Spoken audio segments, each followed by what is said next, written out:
Okay, अब now mix single entry के अंदर, ठीक है, अभी हमने जो इस यहाँ पर अभी कवर डिस्कस किया वो क्या था, मिक्स सिंगल एंट्री के अंदर हम दो तरह के बिजनेस होंगे, सर्विस और ट्रेडिंग बिजनेस। अच्छा, ये दोनों आपको आते हैं तो मैं तेज़ी से इसको रिपीट कर देता हूँ। मिक्स सिंगल एंट्री के अंदर क्या चीज़ें आ रही होंगी, मैं फॉर्मेट वन की बात कर रहा हूँ। अभी मैं किसकी बात कर रहा हूँ, फॉर्मेट वन। फॉर्मेट वन से मुराद क्या है कि income statement of service business, income statement of service business, इसकी बात करते हैं, ठीक है। अच्छा, income statement of service business का फॉर्मेट वन से मुराद क्या है भाई? प्रॉफिट एंड लॉस मालूम करने के लिए आप क्या करते थे, जो भी इनकम होती थी, ठीक है, उस इनकम के अंदर एक एडजस्टमेंट करते थे। क्या करते थे, अगर स्टिल कोई रिसीवेबल होता था तो उसको क्या करते थे, प्लस करते थे, और कोई अर्नड होता था उसको क्या करते थे, माइनस करते थे, ठीक है। ये कौन सा अकाउंटिंग साइकिल के अंदर जो FA1 फाइनेंशियल अकाउंटिंग वन के अंदर जो आपने चीज़ें कवर की, उसमें इनकम स्टेटमेंट बनाते थे। तो जो भी सर्विस होती थी, वो कमीशन हो सकता है, वो फीस हो सकती है, उसमें जो भी रिसीवेबल प्लस करते थे और अर्नेंट को क्या करते थे, माइनस करते थे। देन उसमें से हमें माइनस करने होते थे, क्या माइनस करने होते थे, एक्सपेंसेस। अच्छा, अब एक्सपेंसेस सैलरी हो सकता है, रेंट हो सकता है, कमीशन हो सकता है, ठीक है, अदर मिसलेनियस एक्सपेंसेस, डेप्रिसिएशन हो सकता है, ठीक है। तो जितने भी एक्सपेंसेस हैं, उन एक्सपेंसेस की एक ख़ास बात क्या होती थी, उसमें अगर कोई पेएबल होता था तो प्लस करते थे, और प्रीपेड होता था तो क्या करते थे, माइनस करते थे। ये मैं रिव्यू ले रहा हूँ, ठीक है। उन एक्सपेंसेस को जो भी टोटल होता था वो एक्सपेंसेस का टोटल माइनस करते थे, तो आपके पास क्या आ जाता था, नेट प्रॉफिट, ठीक है। यही फॉर्मेट आपने इससे पहले भी पढ़ा हुआ है, ये हमने रिव्यू किया, ठीक है। तो फॉर्मेट वन से रिलेटेड चीज़ें क्या हैं कि मिक्स सिंगल एंट्री, यानी जिन्होंने सिर्फ कैश बुक मेंटेन की है फॉर्मेट वन सर्विस बिजनेस के लिहाज से, उसके आइडियली सवाल किस तरीके से आएंगे। तो मैं यहाँ पर एक आइडियल सवाल लिख रहा हूँ, एग्जाम्पल ले लेते हैं, और वो एग्जाम्पल क्या लेते हैं, एग्जाम्पल मिसाल के तौर पे कर लेते हैं, यस, एग्जाम्पल की बात करते हैं। इस वक्त क्लास में मेरे पास कितनी, मैं एक जो नॉर्मल एग्जाम्पल करवाता हूँ, बुशरा, आयशा एंड, ठीक है, सिर्फ ये दोनों, अबीरा, 3 फीमेल स्टूडेंट मौजूद हैं। आपके बिज़नेस के लिहाज से एक एग्जांपल करते हैं। सपोज़ करें आप तीनों ने पार्टनरशिप में नहीं चले, आप तीनों में से किसी एक ने अब छोटे लेवल पे small inter business point of view से अपने खुद का बिज़नेस खोलने का सोचा। अब अपना खुद का बिज़नेस खोलने का सोचा, फीमेल के लिहाज से मैं एग्जांपल दे रहा हूँ, ठीक है। ब्यूटी पार्लर ओपन किया, ठीक है। अच्छा, ब्यूटी पार्लर ओपन किया। अब ब्यूटी पार्लर ओपन करने के लिए आपने देखा जाए तो अपने 2 लोगों को हायर कर लिया, सही है, ब्यूटिशियंस वगैरह को, और उसके लिए जगह किराए पे ले ली, ठीक है। अच्छा, ये सारी चीज़ें करने के लिए आपने कुछ रफ रिकॉर्ड रखा हुआ होगा, पैसे आ रहे जा रहे होंगे, अपने फैमिली मेम्बर से या किसी से लोन लिया, ठीक है, कि भाई मुझे बिज़नेस स्टार्ट करना है तो कुछ पैसे चाहिए। आपके पास लेट्स से, ठीक है, आपको किसी ने 1 लाख रुपए दिए, ठीक है। वो 1 लाख रुपए देखा जाए, मैं एक प्रैक्टिकल हाइपोथेटिकल एग्जांपल दे रहा हूँ, लेकिन उससे अंदाज़ा होगा कि प्रैक्टिकली ये किस तरीके से होगा। रिसिप्ट एंड पेमेंट का आपने रिकॉर्ड रखा, आप proper trial balance debit credit तो नहीं बनाएंगे ना, जाहिर सी बात है, सिर्फ ब्यूटी पार्लर है और अभी स्टार्ट ही हुआ है, मालूम नहीं सक्सेसफुल हो या ना हो, तो क्या आप प्रॉपर ट्रायल बैलेंस की तरफ जाएंगे? आप प्रॉपर ट्रायल बैलेंस की तरफ नहीं जाएंगे। लेकिन रिसिप्ट एंड पेमेंट, तो आपने ये देखा कि भाई मुझे मेरे मामू, चाचा या फादर या ब्रदर ने सही 1 लाख रुपए दिए, उस 1 लाख रुपए से आपने सही है एक जगह किराए पे ली है, हाइपोथेटिकल नंबर दे रहा हूँ, एक्चुअल कुछ भी हो सकता है, 4 लाख 5 लाख आपने उस जगह के किराए पे ली। उस जगह का किराया आपने लेट से 30,000 रुपये 3 महीने का एडवांस किराया आपने दे दिया, ठीक है, 3 महीने का किराया एडवांस दे दिया, ठीक। अच्छा, 3 महीने का किराया एडवांस दे दिया। फिर उसके बाद देखा जाए तो कुछ आपने इक्विपमेंट टाइप की आइटम्स बाई की, चेयर्स वगैरह, ये सब मिला के लेट से कितने के, देखा जाए तो कुछ 40,000 रुपये की चीज़ें खरीदी। एग्री करती हैं? ठीक है, यहाँ तक ठीक है। अच्छा, ये तो अब सिर्फ 30,000 बचे, जगह किराए पे ले ली, ये कर दिया, और थोड़ी एडवर्टाइजमेंट कर ली, ठीक है, सोशल मीडिया वगैरह पर सर हमने पम्फलेट वगैरह प्रिंट वगैरह करवाए कुछ 10,000 रुपये के, ठीक है सर। बाकी सोशल मीडिया तो हमें खुद आता है, फेसबुक और व्हाट्सअप वगैरह ये सब काम तो खुद से करके, ये जो सारा काम कर रही होंगी, क्या इस सारे काम के अंदर आप डेबिट क्रेडिट बना रहे होंगी? मेरा आपसे सवाल, अब क्या आप डेबिट क्रेडिट फॉलो कर रहे होंगे? मैं सवाल पूछ रहा हूँ बुशरा अहमद, नहीं डेबिट क्रेडिट, आप डेबिट क्रेडिट फॉलो करेंगे जिस लेवल पे काम कर रहे हैं? नहीं, हाँ या ना? बुशरा यस कह रही है, फैसल नो कह रहे हैं।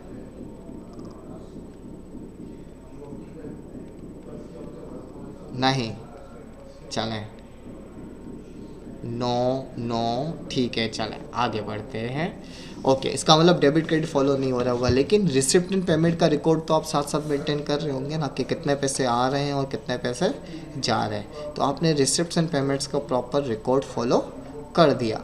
अच्छा, रिसिप्ट, अब यहाँ तक ये हो गया 1,00,000 रुपये आया और पैसे कम पड़ रहे हैं, तो आपको कस्टमर्स आना शुरू हुए डेली या वीकली बेसिस पे, ठीक है। तो पैसे जब आ रहे थे तो उस वक्त कस्टमर्स जो आना शुरू हुए, ठीक है, उन कस्टमर्स के लिए से रोज़ के तौर पे डेली बेसिस पे एक शीट बनाते थे, ठीक है। उस शीट की बेसिस पे आपको मालूम पड़ा डे 1 से लेकर डे 10 तक आपको कितनी रिसिप्ट्स हुई, लेट्स से 40,000 रुपये मिले। ये 40,000 रुपये टेक्निकली क्या है? आपकी सर्विसेज हैं, सर्विस प्रोवाइड करें, ये आपकी सर्विस इनकम है, ठीक है। इसी तरीके से डे 11 से लेकर डे 20 तक, ठीक है, आपको सर्विसेज के तौर पे थोड़ा बिजनेस ग्रो हुआ, उससे 60,000 रुपये मिले, ठीक है। अच्छा, फिर इसी तरीके से 21 से लेकर डे 30 तक की सिचुएशन भी थोड़ा और बिजनेस ग्रो हुआ, 75,000 तक की रकम आपके पास आई, ठीक है। अच्छा, अब आपने जिन 2 लोगों से को हायर किया हुआ था, उन दोनों लोगों को कमीशन या सैलरी देंगे नहीं देंगे, या उनका कोई परसेंटेज होगी या सैलरी होगी? मैं अज्यूम कर लेता हूँ सैलरी आपने उनको पे की, सही है। उन दोनों से 25,000 पर मंथ की बात की थी, 50,000 रुपये दोनों को पे किए, ठीक है। इसके अलावा देखा जाए तो मिसलिनियस छोटे मोटे एक्सपेंसेस वगैरह थे, कि कभी लंच के लिए कुछ चीज़ें मंगवा ली, मोबाइल के कार्ड का बैलेंस वगैरह डलवा लिया, इस तरह के छोटे मोटे खर्चे वो भी आपने डेली बेसिस पे लिखते जाते थे। वो पूरे महीने के मिसाल के तौर पे कितने आ गए? 20,000, ठीक है। तो ये एक सिचुएशन आपके सामने आ रही है, तो ये रिसिप्ट एंड पेमेंट का रिकॉर्ड आपके सामने आ गया, ठीक है। ये मैं एक सिचुएशन करवा रहा हूँ, ठीक है, इस सिचुएशन, और ये सिचुएशन किसकी है? फॉर्मेट 1 की सिचुएशन है। फॉर्मेट 1 जो अभी हमने डिस्कस किया था इससे रिलेटेड, कि मिक्स सिंगल एंट्री। अब आपके सामने ये डेटा मौजूद है। ये सारी चीज़ें करने के बाद अगर मैं ये पूछता हूँ कि calculate required, calculate profit and loss for first month, इस सिचुएशन के बाद पहले महीने का प्रॉफिट एंड लॉस कैलकुलेट करें, ठीक है। प्रॉफिट एंड लॉस कैलकुलेट करें और बैलेंस शीट बनाएं, तो क्या बना सकते हैं? सर ट्रायल बैलेंस ही नहीं है। अच्छा, अब यहाँ पे अगर मैं थोड़ा सा और आगे की इन्फॉर्मेशन देखूँ तो एडिशनल इन्फॉर्मेशन आपके पास है, जो मैंने सिचुएशन बताई थी वो सिचुएशन मौजूद है। देखा जाए तो मैं यहाँ पर इन एडिशनल इन्फॉर्मेशन, हमारे पास एडिशनल इन्फॉर्मेशन क्या क्या थी भाई? जो रेंट पे किया था ना, rent paid in advance for 3 month, 3 महीने के लिए रेंट एडवांस पे किया था ना, ठीक है। ओनली 1 मंथ, सही है, एंडेड। अभी तक 1 महीना हुआ है, लेकिन हमने पैसे कितने के लिए दिए थे? रेंट सर 3 महीने के लिए दिया था। तो ये रेंट से रिलेटेड एक इन्फॉर्मेशन आई आपके पास, ठीक है। ये रेंट की एडजस्टमेंट करनी होगी। अच्छा, फिर इसके अलावा एक और बात क्या आ गई सर? आ गई ये जो इक्विपमेंट है, डेप्रीसिएशन ऑन इक्विपमेंट। भाई ये जो है इक्विपमेंट, इसके ऊपर सिर्फ 25 नहीं, देखा जाए तो 10,000 जितना डेप्रीसिएशन लगा है। अच्छा, अब ये 10,000 की एस्टिमेशन देखा जाए, स्मॉल मीडियम इंटरप्राइजेज वाले कोई प्रॉपर मेथड नहीं लगाते, ठीक है। लेकिन ये डेप्रीसिएशन ऑन इक्विपमेंट आपके पास आ गया, एडवर्टाइजमेंट पूरा किया। अच्छा, सैलरीज़ की बात करते हैं तो सैलरीज़ मैं कह देता हूँ स्टिल अनपेड, स्टिल अनपेड, अभी तक नहीं दी। कितनी नहीं दी? 5,000 रुपये अभी भी देना बाकी है, बाकी कोई एक्सपेंसेस नहीं है। तो अब इस इंफॉर्मेशन की बेसिस पर अगर मुझे क्या बनाना है मुझे ये बनाना है कि बिज़नेस को प्रॉफिट हो रहा है या बिज़नेस को लॉस हो रहा है। तो पहली रिक्वायरमेंट क्या है, profit and loss for the first one. तो मैं क्या कर रहा हूँ, मैं यहाँ पर आया, सबसे पहले बिज़नेस का नाम जिसका भी है, सही है, मिसाल के तौर पे जिसका नाम पहले आता है उसी का नाम ले लेते हैं। लेट्स से बुशरा की बात कर लेते हैं, ठीक है, कि मिसेस बुशरा अपने ब्यूटी पार्लर का नाम रखना चाहती हैं तो रख सकती हैं, मिस बुशरा। अगर नाम है तो ठीक है, नहीं नाम है तो आप ओनर का नाम लिख देते हैं, ठीक है। Now profit and loss statement, income statement की बात कर दी, ठीक है। इनकम स्टेटमेंट का फॉर्मेट क्या है, सबसे पहले सर्विस इनकम। अच्छा, सर्विस इनकम की बात करते हैं तो फॉर्मेट क्या था, फॉर्मेट कहता था कि सर्विस इनकम में रिसीवेबल प्लस करो और अर्नड माइनस करो। और हम यहाँ पर रिसिप्ट एंड पेमेंट के जाते हैं तो रिसिप्ट एंड पेमेंट के अंदर हमारे पास टोटल कितनी रिसिप्ट्स हुई हैं, देखा जाए सर्विस के तौर पे, सर 40,000 मिले, 60,000 मिले और 75,000 मिले। अच्छा, क्या किसी किस्म की एडिशनल इन्फॉर्मेशन में ये कह रहा है कि किसी कस्टमर ने पैसे बाद में देने की बात की या कुछ कस्टमर ने एडवांस पैसे दे दिए, ऐसा कुछ भी नहीं है। तो इसका मतलब सर्विस इनकम 1,75,000 आपके पास आ गया, ठीक है। 1,75,000 यही है ना, टोटल तीनों को जमा करते हैं 60, 40 और 75। अच्छा, इसमें से हम लेस करेंगे, क्या लेस करेंगे सर, हम माइनस करेंगे एक्सपेंसेस। तो एक्सपेंसेस अगर हम माइनस करते हैं तो एक्सपेंसेस हमारे पास क्या क्या मौजूद है, तो सीक्वेंस वाइज बात करते हैं, रेंट से स्टार्ट करते हैं। लेकिन क्या रेंट पे अगर हमने किया है, रेंट एक्सपेंस कितना पे किया है, टोटल सर पे किया है 30,000, तो क्या 30,000 का 30,000 आएगा, नहीं सर 30,000 का 30,000 पूरा नहीं आएगा। क्यों नहीं आएगा, क्योंकि 30,000 में से एडवांस कितना है सर, ये एडवांस 3 महीने में से 2 महीने अभी भी एडवांस है और 1 महीना गुजरा है। तो 3 महीने की रकम 30,000, 1 महीने के 10,000, तो 2 महीने एडवांस है। तो इसका मतलब 20,000 हम यहाँ पे क्या करेंगे, माइनस करेंगे, यानी रेंट एक्सपेंस मेरा कितना आ गया, 10,000। रेंट एक्सपेंस के बाद अगली आइटम क्या, इक्विपमेंट। इक्विपमेंट क्या एक्सपेंस है, नहीं, इसके ऊपर डेप्रिसिएशन आएगा। तो डेप्रिसिएशन कितना लगाया हुआ है सर, डेप्रिसिएशन हमने एस्टिमेट किया हुआ है, कितना एस्टिमेट किया हुआ है, 10,000। तो डेप्रिसिएशन आ गया, सही है। डेप्रिसिएशन के बाद अगर हम आते हैं एडवर्टाइजमेंट, एडवर्टाइजमेंट कितनी है सर, एडवर्टाइजमेंट भी 10,000 है। तो एडवर्टाइजिंग एक्सपेंस भी आपके पास कितना आ गया, 10,000। एडवर्टाइजिंग एक्सपेंस के बाद अगर हम बात करते हैं तो सैलरीज़ है। अच्छा, सैलरीज़ की एडजस्टमेंट भी दे रहा है, तो सैलरीज़ कितनी है, सैलरीज़ एक्सपेंस है हमारे पास कितना है सर, 50 था, लेकिन 50,000 ये फॉर्मेट में क्या डिस्कस किया था कि स्टिल अगर कुछ पेएबल है तो हम क्या करेंगे, प्लस करेंगे। तो हमारे पास सैलरी स्टिल अनपेड, अनपेड का मतलब स्टिल पेएबल, इसको एक्रूड के नाम से भी पूछा जा सकता है। तो सैलरीज पेएबल कितनी है, 5,000, तो ये 5,000 यहाँ पर प्लस हो गया, तो इसका मतलब टोटल सैलरी एक्सपेंस कितना आ गया, 55,000। सर फिर इसके बाद क्या है सर, मिसलिनियस है, कितना मिसलिनियस है, मिसलिनियस एक्सपेंसेस कितने हैं सर, मिसलिनियस एक्सपेंस है 20,000, तो ये 20,000 यहाँ पर आ गया। यानी टोटल एक्सपेंसेस की अगर हम बात करते हैं तो टोटल एक्सपेंसेस 30 1,05,000 रुपये के एक्सपेंसेस हो गए। तो इस एक्सपेंसेस को हम माइनस करेंगे इनकम से, तो नेट प्रॉफिट आपके पास कितना आ गया, 70,000। तो ये 70,000 आपका क्या आ गया, नेट प्रॉफिट आ गया। तो रिक्वायर्ड में हमने पहले प्रॉफिट एंड लॉस स्टेटमेंट या इनकम स्टेटमेंट कैलकुलेट कर लिया। अब हम किस पर जाएंगे, बैलेंस शीट की तरफ। तो बैलेंस शीट बनाने के लिए क्या है, अच्छा ये फॉर्मेट अगर आप बाकायदा प्रॉपर लिखना चाहते हैं तो फॉर्मेट पॉइंट ऑफ व्यू से ये कुछ लाइंस लगा दी पेंसिल से, ओके मेरे पास पेंसिल थी, ठीक है। और फिर उसके बाद ये जिस पीरियड का फॉर दी मंथ ऑफ जो भी है पीरियड वो ज़रूर लिख रहे होंगे।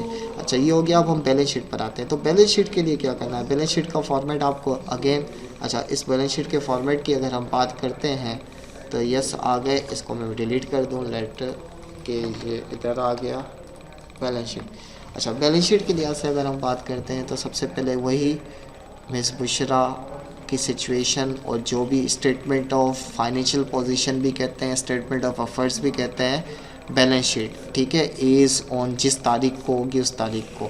अच्छा अगर हम इस फॉर्मेट की बात करते हैं तो बैलेंस शीट का फॉर्मेट आपको आता है एसेट्स एंड प्रॉपर्टीज़ जो भी हो, स्मॉल बिजनेस और देखा जाए तो liabilities, just for a change मैं लिख रहा हूँ लाइबिलिटीज़ एंड ओनर्स इक्विटी। ठीक है, आप खाली इक्विटी भी लिखना चाहें लिख सकते हैं, सिर्फ असेट्स भी लिखना चाहें लिख सकते हैं। सबसे पहले करंट असेट्स, करंट असेट्स की बात करते हैं तो करंट असेट्स के अंदर आपके पास सबसे पहले क्या होगा, कैश। तो कैश के लिए क्या करना होगा, ये रिसिप्ट्स की बात करनी होगी, तो एक रफ़ कैलकुलेशन करनी पड़ेगी, और वो रफ़ कैलकुलेशन में कर रहा हूँ यहाँ पे ग्रीन पेन से, बल्कि पेंसिल से। टोटल 175,000 और 100,000, 2,75,000। ठीक है, अच्छा इसको यस थिकनेस के बजाय डार्कनेस, ठीक है, 2,75,000 अगर देखा जाए तो आपका क्या है, टोटल है 2,75,000। रिसिप्ट साइड का पेमेंट की बात करते हैं 30, 40, 70, 80 और 1,50,000 आपने क्या की हुई है, पेमेंट की हुई है। ठीक है, तो 1,50,000 आपकी पेमेंट है, तो 275 में से 165 की पेमेंट करते हैं। यहाँ पे एक छोटी सी कैलकुलेशन होगी कि टोटल रिसिप्ट्स, हाँ टोटल रिसिप्ट्स हैं 2,75,000, इसमें से माइनस कर देंगे, क्या कर देंगे, टोटल पेमेंट्स, और टोटल पेमेंट कितनी है सर, 1,50,000।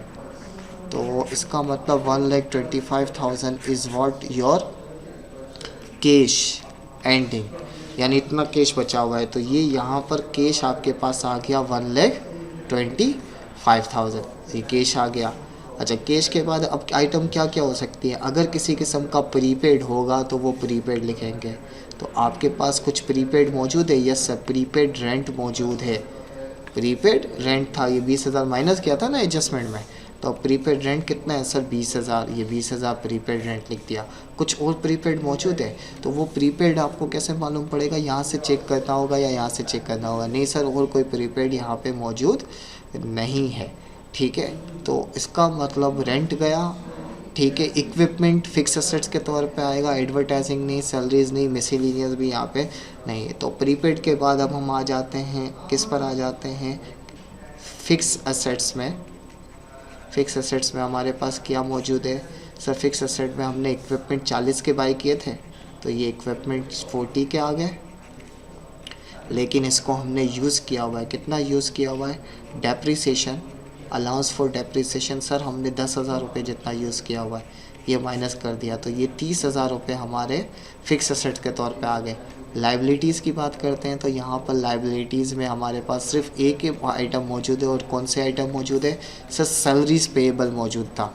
ठीक है, ये आपको इस ज़ाहिर सी बात है याद रखना पड़ेगा कि कौन कौन से आइटम रह गई हैं, 5,000।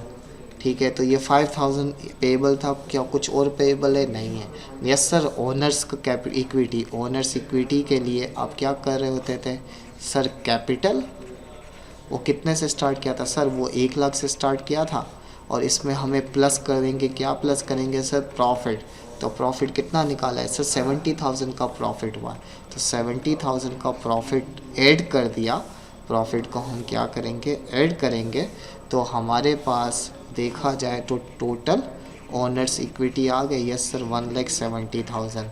तो क्रेडिट साइड का टोटल करते हैं और डेबिट साइड का टोटल करते हैं, 5,000 और 170,000, 175,000 यहाँ पे भी आ रहा है, और 1,75,000 यहाँ भी आ रहा है, तो ये हमारे टोटल एसेट्स हो गए और ये हमारी टोटल इक्विटीज़ हो गई। तो ये बैलेंस शीट का एक फॉर्मेट, एक रफ आइडिया हो गया, सही है। तो इस क्वेश्चन के अंदर हमने क्या क्या क्वेश्चन का फॉर्मेट 1 की एक बेसिक स्ट्रक्चर या हायरार्की डिस्कस की, कि बेसिक स्ट्रक्चर जिसके अंदर सिर्फ और सिर्फ कैश रिसिप्ट एंड पेमेंट मौजूद हो, तो रिसिप्ट एंड पेमेंट का डेटा आपके सामने आएगा, और रिसिप्ट एंड पेमेंट की बेसिस पे आपको कुछ छोटी सी कैलकुलेशन करनी पड़ सकती है। उसके बाद आपको क्या बनाना है, इनकम स्टेटमेंट बनाना है और बैलेंस शीट बनाना है। ठीक है।